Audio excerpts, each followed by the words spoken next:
Amoy pala dapat yun.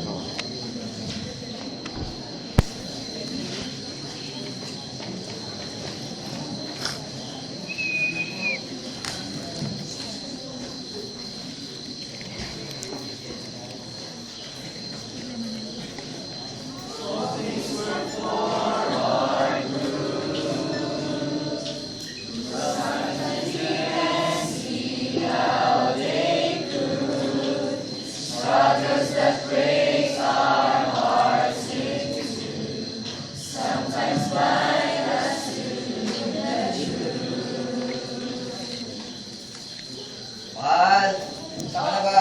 Mabili na tayo. Bakit? Handa mo na yung mga Ay, bata. sorry. Handa na. Next time, pakita ko na yung kuya. Mas ba siya? Malilate na naman tayo sa church niyan.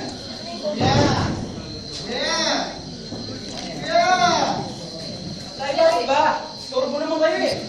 Mabilis ka nga. Hindi ko ngayon sa church tayo. Please na naman. Ano pong meron sa kayo? Ba't hindi kayo na lang? Tabi lang kayo eh. Bastos ka. Sinakosot ka. Wala nga kayo. Saka dito, huwag mo sasagutin ka. Tatayo ko!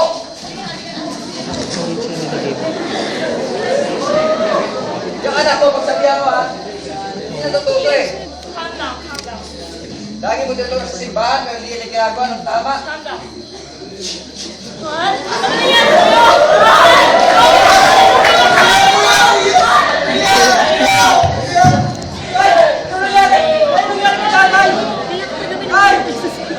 Lord! Akala ko ba mahal mo kami? Ito ba yung pagmamahal? Ito ba yung tinatawag mong magmamahal sa amin? Di ba naglilingkod naman sa'yo yung tatay namin? Binigyan niya siya lahat, pero bakit mo siya kinuha sa amin? Nay! Nay! Nay!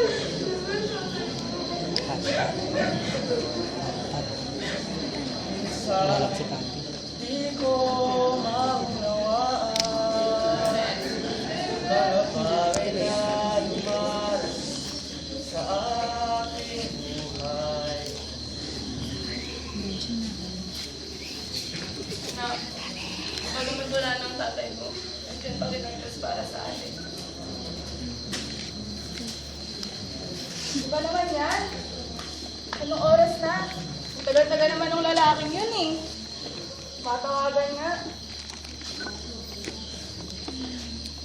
Hello? Nasaan ka na ba? Anong oras na eh? Bilisan mo! Pumunta ka na dito. May mahalaga tayong pag-uusapan. Dalian mo!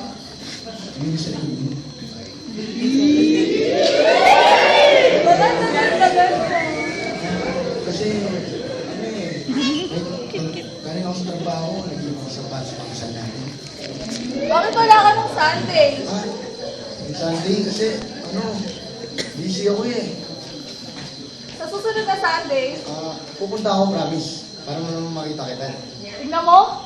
Tignan mo yung motibo mo. Pumupunta ka ng church dahil sa akin.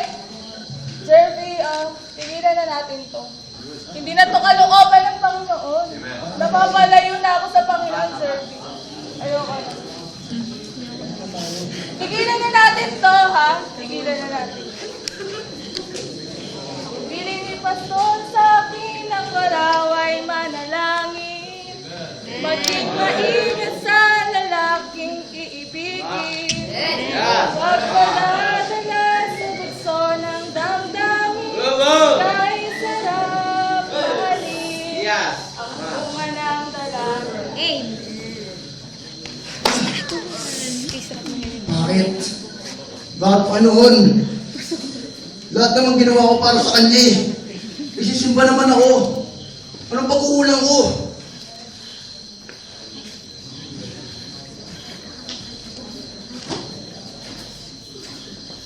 Rod. Rod.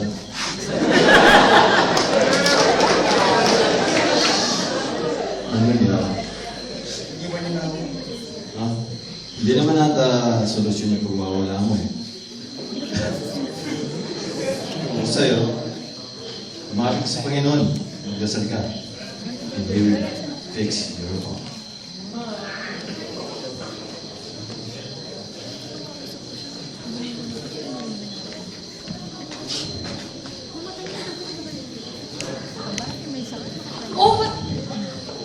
Oh, Patricia, kumusta ka na? Ba't di ka na sa church? Ba't wala ka na Sunday? di ba nga, busy nga ako sa pagre-review para sa test natin. Hindi ko pa nga alam kung anong resulta eh. Sana naman pasado ko. Ba't ganun naman? Napapabayaan mo na yung ministry mo sa church eh. Good morning, class. Morning, Good morning, ma'am. I already have the results in your exams. Mr. Risha, can you please pass the results? Class dismissed. Miss Patricia, I want to talk to you right here.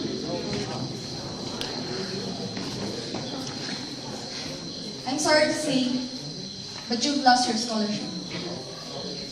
Wala na po bang chance? I'm sorry. You already have your chance.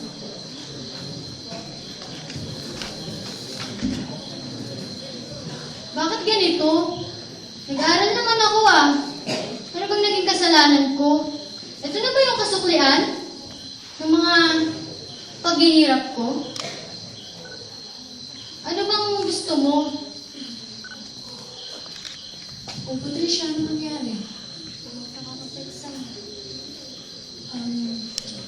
Alam mo kasi, bawat tao, may pagkakamali kasi tayo. Tignan mo, simula nag-test, nag-focus ka sa test. Oo, may yung tiwala mo sa Panginoon nandun na papasa ka. Pero may pinabayaan ka eh.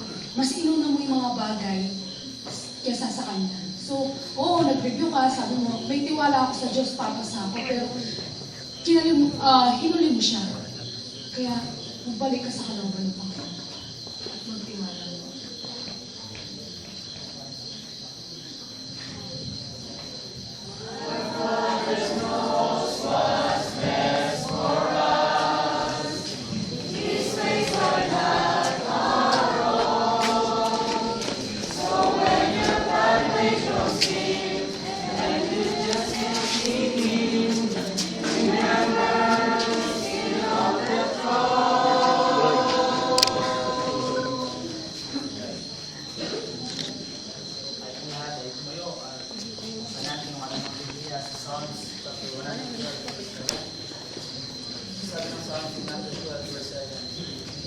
You should not be afraid of the tidings.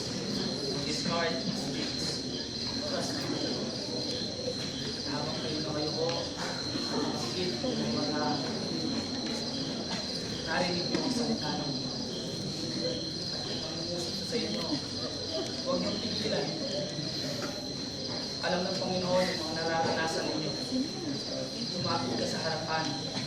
Nais mo, suman ka ng Panginoon. Nais mo yung pagtiwala ng Panginoon. Kaya diba sa gabi ito, sa tingin mo sa Panginoon, Panginoon, pinagtitiwalaan kita.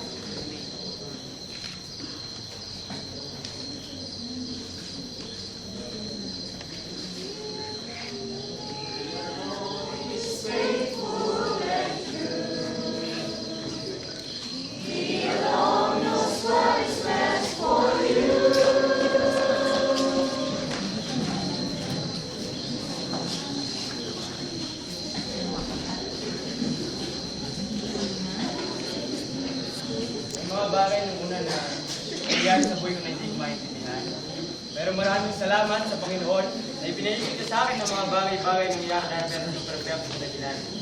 At ang maraming salamat sa kanyang biyaya, nakatayo po ako yun sa Yuraban. At maraming salamat sa biyaya niya, bumalik na po ako sa kanyang kalooban. Sabi mo po, DCS. Sana naging faithful lang ako ng napalang. At hindi lang ako Panginoon sa buhay ko. Hindi sana ako saktan na gano'n. Pero salamat sa biyaya ng Panginoon dahil ngayon natuto na ako at naging faithful na ako sa church, sa aking mga ministry. At ganoon din sa aking samahan ko na natuto akong maghintay at nagpapasalamat ako sa Panginoon dahil tulungan niya ako na magtiwala lang sa Kanya. Kung sana nagtiwala lang ako sa karunungan ng Panginoon, hindi sana ako mawawalan ng scholarship. And nagpapasalamat ako sa Kanya dahil ngayon, mag-graduate na ako. Purihin siya. God is too wise to be mistaken. God is too good.